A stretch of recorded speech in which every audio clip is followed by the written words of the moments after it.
Kembali lagi di Tribun Podcast dengan saya Mauren Lumempo, dan kali ini di Tribun Podcast kita akan membahas salah satu acara besar yang ditunggu. Nah, di sini sudah hadir bersama dengan saya seorang narasumber yang tentunya akan berbagi cerita dan informasi terkait seputar persiapan serta mungkin pesan yang nantinya akan disampaikan lewat KKR ini, yang tentunya KKR ini merupakan KKR Natal, Kebaktian Kebangunan Rohani, Pendeta Stephen Tong. Pasti semua masyarakat Sulut kebanyakan rata-rata sudah kenal ya dengan Pendeta Stephen Tong. Tapi di sini sudah hadir bersama dengan saya selaku panitia Kebaktian Natal STEMI, yaitu Bapak Pendeta Calvin Bangun. Halo Pak, selamat Halo, siang. Apa ya, kabar hari baik, ini? terima kasih. Iya, puji Tuhan. Saat ini kita mungkin kurang lebih 30 menit ke depan kita Ya, akan membahas mengenai terkait apa ya, persiapan mungkin, dan mungkin terkait juga dengan pertama ya pelaksanaan KKR di Manado. betul. Gimana Pak? Ya, Kebaktian Natal Manado 2024 yang akan dipimpin oleh Pendeta Stephen Tong tahun ini akan mengangkat tema Immanuel dalam sejarah, dan kita sebagai orang Kristen dan setiap bulan Desember pasti sudah tidak asing dengan istilah Immanuel yang artinya Allah beserta kita. Dan dari tema ini kita melihat bahwa dunia sekarang penuh dengan konflik, penuh dengan peperangan, ya bukan hanya konflik yang berskala internasional, bahkan juga konflik yang berskala sehari-hari. Tapi Immanuel itu memberikan kepada kita penghiburan bahwa Tuhan tidak meninggalkan kita, sekalipun di dalam konflik seperti ini. Oke, baik Pak Pendeta Calvin. Itu tadi mungkin latar belakang ya dari pelaksanaan KKR di Manado ini di tahun ini kali ini ya, Ya, untuk pengangkatan temanya.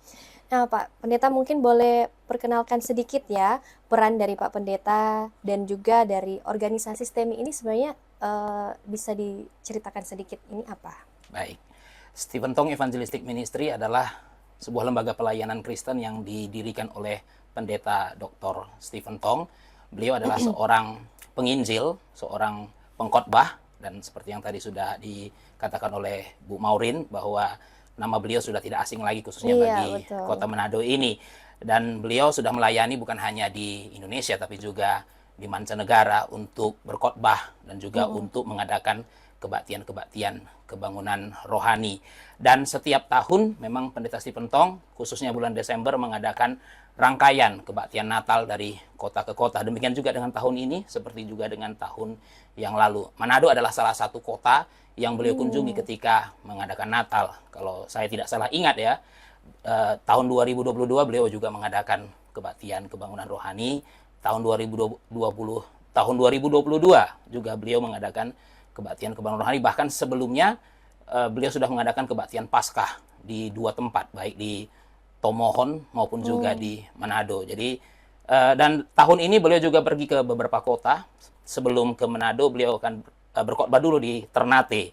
Dari Oke. Ternate baru beliau akan menyampaikan firman Tuhan di Manado. Nah, mungkin yang perlu saya jelaskan mengapa setiap Desember beliau mengadakan kebaktian Iya. kebangunan rohani, karena memang Natal itu kan peristiwa Allah mencari manusia.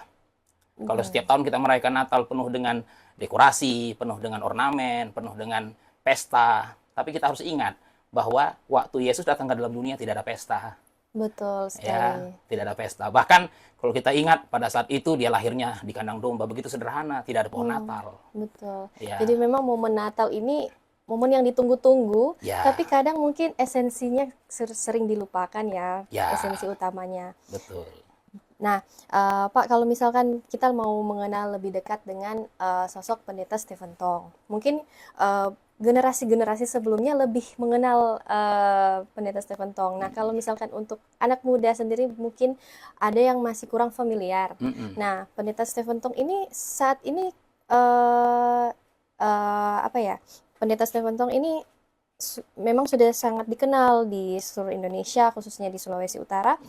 Kalau saat ini Pendeta Stephen Tong kondisinya seperti apa ya Pak? Karena kan Pendeta Stephen Tong kita lihat bersama sudah di usia, tidak di usia muda lagi begitu. Betul, Nah, betul, betul. gimana Pak? Iya, beliau saat ini berusia 84 tahun, tapi beliau tetap melakukan panggilannya sebagai seorang hamba Tuhan, sebagai seorang pengkhotbah. Bahkan sebelum-sebelum ini beliau tetap pergi untuk memberitakan Injil di negara-negara yang lain. Padahal kalau kita tahu sendiri ya, usia 84 tahun bukanlah usia yang mudah Iya, untuk betul. pergi. Jangankan pergi ke luar negeri, pergi di dalam negeri saja sudah begitu sulit. Tapi beliau dengan tetap berkobar-kobar ingin menyampaikan firman kepada orang-orang yang belum percaya. Karena firman kan, iman kan timbul dari pendengaran akan firman Kristus. Kalau tidak ada yang pergi memberitakan Injil, maka orang yang berdosa akan terus tinggal di dalam dosanya. Dan tahun ini di dalam segala pelayanan beliau yang begitu padat dan usia beliau yang sudah tidak muda lagi, beliau tetap mau datang untuk memberitakan Injil di kota Manado dan juga di kota-kota yang lain. Oke. Nah, Pak Pendeta, kalau misalkan dari penilaian Pak Pendeta Calvin sendiri, Pendeta Stephen Tong ini apa ya yang menjadi motivasinya sehingga walaupun sudah di usia lanjut, tapi semangatnya untuk mengabarkan Injil itu tetap berkobar begitu? Betul. Nah, menyambung tadi dari pertanyaan Bu Maureen yang sebelumnya, bagi anak-anak muda, mungkin anak muda hari ini tidak lagi familiar dengan nama Pendeta Stephen Tong, Iya, tapi saya apalagi percaya sekarang kan nama-nama pendeta-pendeta sudah muda berdatangan lainnya terus. sudah berdatangan Iya, begitu ya. betul. Iya, tapi ini satu pertanyaan yang sangat menarik dan juga relevan bagi anak muda. Apa yang anak-anak muda perlu ketahui dari seorang Pendeta Stephen Tong yang usianya sudah 84 Iya. gitu ya. Ketekunan dan ketaatan. Mungkin Betul. itu adalah hal yang hari ini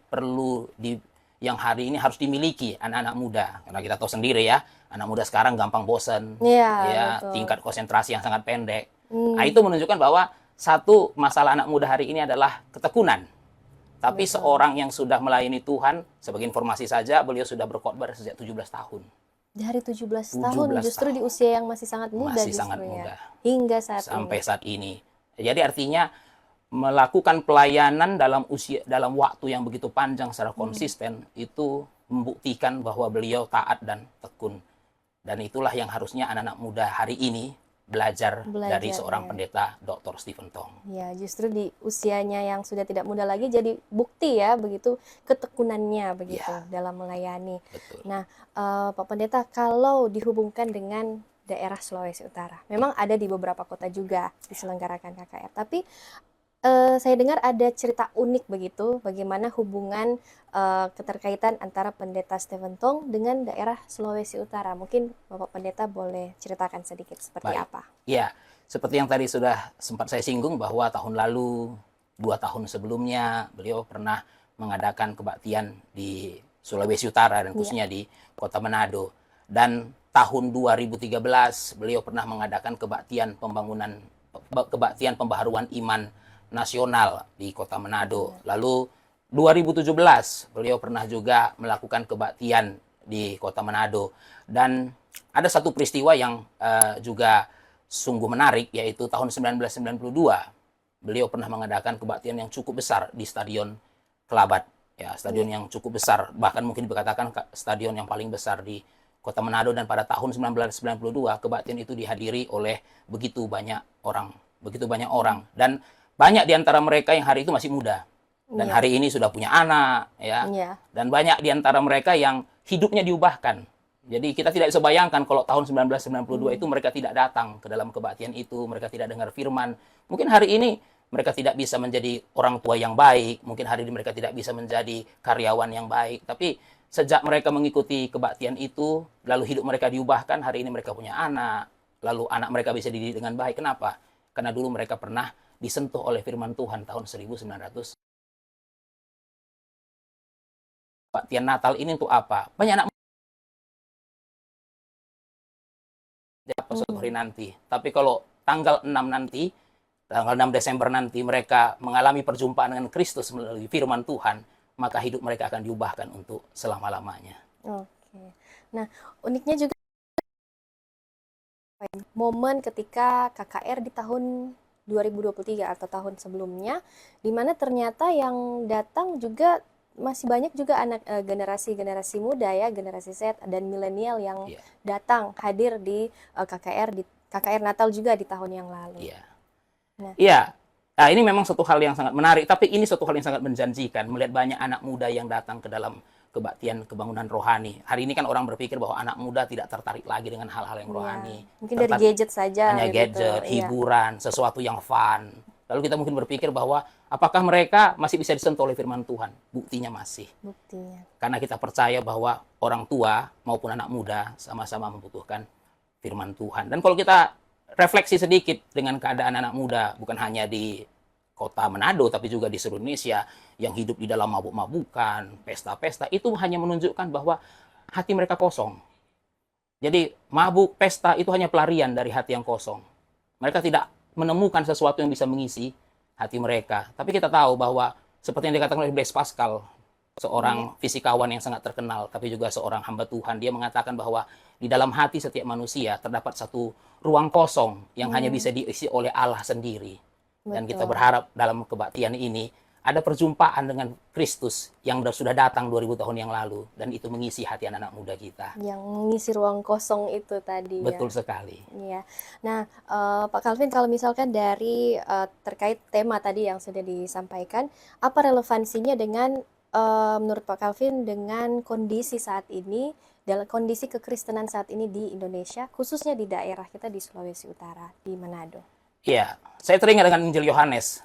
Injil Yohanes itu tidak menceritakan tentang kelahiran Yesus, tapi dimulai dengan ayat pada mulanya adalah firman, dan kemudian dilanjutkan dengan kalimat, dia datang kepada milik kepunyaannya, tapi milik kepunyaannya itu tidak mengenal dia. Jadi kalau kita ingat-ingat Natal 2000 tahun yang lalu, Yesus datang bukan kepada orang yang belum beragama. Yesus datang kepada orang Yahudi yang sudah beragama.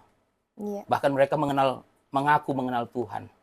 Dan kalau kita refleksikan dengan keadaan kita hari ini di daerah Kristen, ya kita bisa bilang daerah Kristen di Kota Manado dan Sulawesi mayoritasnya Utara. kebanyakan Ya. Kristiani. Ya. Apakah kita masih membutuhkan berita Natal? Masih. Kenapa? Karena di tengah-tengah daerah Kristen belum tentu orang sudah benar-benar percaya kepada Tuhan Yesus. Betul. Mungkin dari luar secara ritual kita menunjukkan kita orang Kristen, hari Minggu ke gereja, tapi benarkah hidup di dalam kita? Dan sebenarnya kalau kita di sana, dan palungan kotor itu menunjukkan bahwa Yesus mau tinggal di hati kita yang kotor. Ya, barangkali ada orang yang hidup di dalam dosa yang kotor. Itulah palungan. Tapi Kristus yang kudus dan suci itu mau tinggal di dalam palungan yang kotor. Iya, jadi walaupun memang daerah Sulawesi Utara atau Manado khususnya mayoritasnya Kristen, bukan berarti kita tidak penyegaran iman seperti ini. Betul sekali. Oke, nah Pak Pendeta, apa ya target misalkan yang hadir khusus begitu, misalkan menargetkan untuk anak-anak muda kah, atau ini terbuka untuk umum? Ya, bagi kami semua jiwa sama berharga di mata Tuhan. Ya, jadi Tuhan datang ke dalam dunia, itulah semangat Natal. Tuhan datang ke dalam dunia untuk mencari orang berdosa. Jadi waktu Natal kita ingat berkedudukan tinggi. Tapi juga ada gembala. Orang senang-senang yang tidak jelas tujuannya. Kita bisa bayangkan gereja 20 tahun yang akan datang akan dipimpin 20 tahun akan datang dipimpin oleh majelis-majelis. Harap melalui kebaktian Natal 2024 ini Tuhan sentuh anak-anak muda. Karena semakin banyak anak muda dimenangkan di kota Manado ini, maka gereja-gereja akan mendapatkan hamba-hamba Tuhan, pendeta-pendeta, bahkan juga majelis-majelis. Bahkan kita berharap juga, barangkali suatu hari nanti ada misionaris yang besar yang mempengaruhi dunia, yang dia utus dari kota Manado. Who nobody knows. Iya. Nobody knows. Nobody knows. Iya. Nah, Pak Pendeta, ini juga mungkin tambahan sedikit ya. Kan generasi sekarang itu mengandalkan segala sesuatu digitalisasi ya, di gadget, apa-apa di gadget begitu. Iya. Begitupun juga kadang khotbah-khotbah itu disaksikan lewat gadget. Nah, kalau menurut Pak Pendeta sendiri, dampaknya ke anak muda atau generasi kedepannya itu akan seperti apa? Ya, saya harus mengakui bahwa dengan adanya internet hari ini kita mudah mengakses khotbah, ya, mudah mengakses ceramah.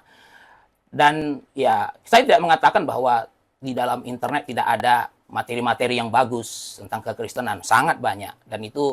Dan ini adalah kenikmatan yang tidak dinikmati oleh orang-orang tua Di kita. zaman dulu. Ya, harus pergi untuk mendengar firman gitu ya.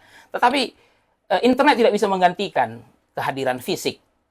Ya, karena Yesus datang ke dalam dunia ini juga di dalam bentuk fisik.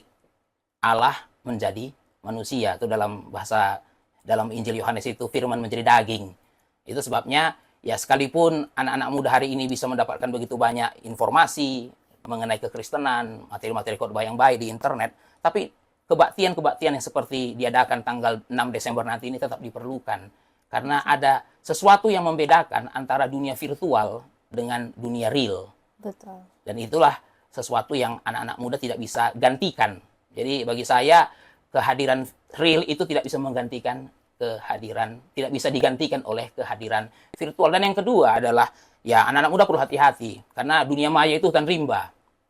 Ya, kita bisa berjalan tapi kita juga bisa tersesat. Kadang-kadang terlalu banyak pilihan, maka kita perlu tanya, kita bisa memilih nggak? Justru menyesatkan ya. Betul. Dan kadang-kadang di dalam dunia internet begitu, kita tidak sadar sudah salah memilih. Dan akhirnya hidup kita terperosok ke dalam jurang yang begitu dalam. Baik. Nah, Pak Pendeta, kita berbicara mengenai persiapan panitia nih dalam melaksanakan KKR nantinya. Nah, saat ini persiapannya sudah sejauh mana?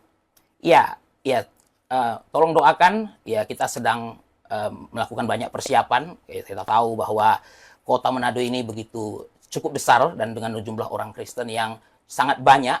Jadi panitia mencoba untuk menjangkau ya. Ya kita menggunakan lapangan Konisario, lapangan yang cukup besar yang bisa menampung ribuan orang, dan kita berharap dengan Natal tahun ini ribuan orang bisa memenuhi lapangan tersebut. Dan ini yang kita lakukan, kita sudah pergi ke berbagai pihak untuk mengajak mereka, dan kita juga sudah membagikan brosur, kita sudah mulai memasang spanduk ya, dan ya sebagai manusia kita hanya bisa melakukan yang menjadi bagian kita, dan itulah yang kami lakukan akhir-akhir ini, dan nanti kami akan coba lakukan menjelang sampai nanti hari-hari terakhir menjelang kebaktian ya. Tapi kenapa kami ingin mengundang ribuan orang? Karena kami teringat bahwa Yesus pernah datang ke dalam dunia ini dengan hina. Bahkan jangan lupa, dia pernah dipermalukan di hadapan banyak orang. Maka tahun ini kami berharap dia dipermuliakan di hadapan ribuan orang. Oke, nah Pak Pendeta, kalau misalkan dari persiapan demi persiapan yang sudah dijalani, apa kira-kira tantangan-tantangan yang dihadapi dan bagaimana menghadapi tantangan-tantangan tersebut? Iya. Apalagi ini skala besar kan, Pak? Pasti, iya. Tantangan pasti ada. Tidak ada pekerjaan Tuhan yang tidak ada tantangannya. Ya, tantangan yang paling real depan mata kami adalah seperti yang sudah saya singgung tadi, wilayah yang sangat luas. Ya, ini kami berharap sih bukan hanya kota Manado saja yang datang. Karena Pak Tong kali ini hanya di kota Manado. Padahal kan ada daerah-daerah sekitar ya. Iya. Tomohon, Amurang, Bolang Mongondo, dan banyak sekali. Tapi memang tahun ini kita fokuskan di kota Manado. Dan ini menjadi PR kita sendiri bagaimana supaya orang-orang yang dari Amurang, yang dari Tondano untuk datang, karena mereka juga butuh firman. Iya. Dan itu menjadi tantangan bagi kita karena jarak juga lumayan ya, dari Bolang Mongondo ke sini bisa berapa jam, dari Tomohon ke sini bisa berapa jam. Nah itu ya, ini kita usahakan bagaimana bisa mendatangkan mereka, karena belum tahu, apakah kita tidak tahu nasib umat manusia, hari ini hidup besok sudah tidak ada. Iya, tapi nggak tahu, hari ini bisa dengar firman Tuhan, besok belum tentu. Jadi kalau bisa tahun ini banyak orang yang datang mendengarkan firman Tuhan. Ya, tantangan-tantangan yang lain ya kami hadapi. Ya, satu hal yang kami lakukan di dalam persiapan ini adalah kami banyak mengadakan rally doa.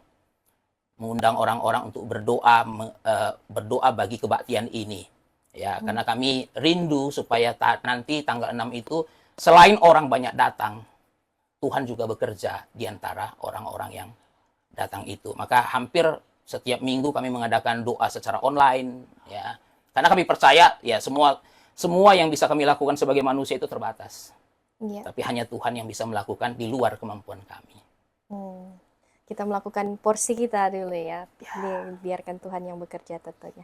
Nah, Pak Pendeta, Kalau dari Pak Pendeta sendiri, bagaimana kira-kira ajakan atau pesan kepada masyarakat Kota Manado atau bahkan Sulawesi Utara, Manado dan sekitarnya, untuk mengajak mereka untuk datang berbondong-bondong ke KKR ini yang nantinya akan diselenggarakan. Maaf, sebelumnya tadi sebelum disampaikan ternyata ya tanggal dan tempat untuk Oh pelaksanaannya. ya, tadi sempat saya singgung di beberapa jawaban. Jadi sekali lagi, saudara-saudara, tanggal 6 Desember 6 Desember. di lapangan Koni Sario, Pendeta Stephen Tong akan datang bersama-sama dengan kita untuk mengadakan Natal bagi Kota Manado. Dan kami rindu tanggal 6 nanti kita bisa bertemu, kita bisa mengikuti kebaktian, kita bisa mendengarkan firman Tuhan, dan kita bisa dikuatkan oleh firman Tuhan. Oleh karena itu jangan datang hanya sendirian. Ya, Iya, ini bukan hanya undangan bagi saudara, tapi undangan oke. juga bagi keluarga, bagi teman. Bawalah sebanyak-banyaknya, ya. Karena Natal itu, ya apalagi kita daerah Kristen ya, seperti yang tadi sudah dibilang, hari yang sangat ditunggu-tunggu, Ditunggu-tunggu, sangat betul. ditunggu-tunggu. Dan itulah sebabnya kebaktian ini harusnya menjadi sesuatu yang berkesan. Karena di sini firman Tuhan akan diberitakan untuk banyak orang. Oke, nah terakhir mungkin pesan-pesan khusus bagi generasi muda, generasi Z ataupun milenial yang tentunya mungkin Bapak boleh diajak untuk bisa supaya untuk hadir dalam memanfaatkan kesempatan untuk KKR ini untuk bisa memperkuat iman mereka. Ya, setiap manusia itu tidak hanya membutuhkan makanan jasmani, tapi juga membutuhkan makanan rohani. Ibarat manusia itu yang tidak dikasih makan secara jasmani pasti akan mengalami lapar dan juga menjadi lemah. Dan itu sebabnya juga jiwa jika tidak diisi oleh firman Tuhan yang benar, tidak diisi oleh khotbah yang benar, maka jiwa itu akan merana bagikan orang yang kelaparan. Banyak anak muda hari ini dari luar kelihatan segar, tapi di Hmm, dalamnya nggak ada yang tahu. iya. Kalau kita lihat hari ini perkelahian, kita lihat hari ini kejahatan anak-anak remaja dan anak pemuda, itu hanya menunjukkan bahwa di balik tubuh yang segar itu terdapat jiwa yang kerontang. Justru tanggal 6 Desember ini adalah hari yang perlu untuk, hari yang harus diperhatikan. Datang untuk mendengarkan firman Tuhan. Temanya tahun ini sangat menarik, Immanuel di dalam sejarah. Saya tidak tahu kapan terakhir saudara-saudara pernah mendengarkan firman Tuhan dengan tema seperti ini. Dan mari kita datang, kita mendengarkan hamba Tuhan yang sudah dipakai dari masa mudanya untuk berkhotbah. Barangkali salah satu atau bahkan sebagian dari anak muda yang datang tanggal 6 nanti akan menjadi hamba Tuhan yang besar yang dipakai Tuhan. Bukan hanya bagi Kota Manado, tapi juga bagi dunia ini. Oke, baik. Terima kasih Pak Pendeta sudah hadir di Tribun Podcast kali ini, sudah berbagi informasi dan tentunya semoga bincang-bincang kita di saat ini juga bisa jadi inspirasi untuk kita semua dan tentunya jangan lupa untuk datang di KKR bersama dengan Pendeta Stephen Tong di Manado tanggal 6 Desember. Desember. Iya. Iya, Terima hari kasih. Jumat. Hari Jumat. Iya. Iya. Sekali lagi terima kasih banyak sudah hadir. Terima kasih Bu Maureen untuk Semoga kesempatannya. sukses. Ya, sampai jumpa lagi di Tribun Podcast lainnya.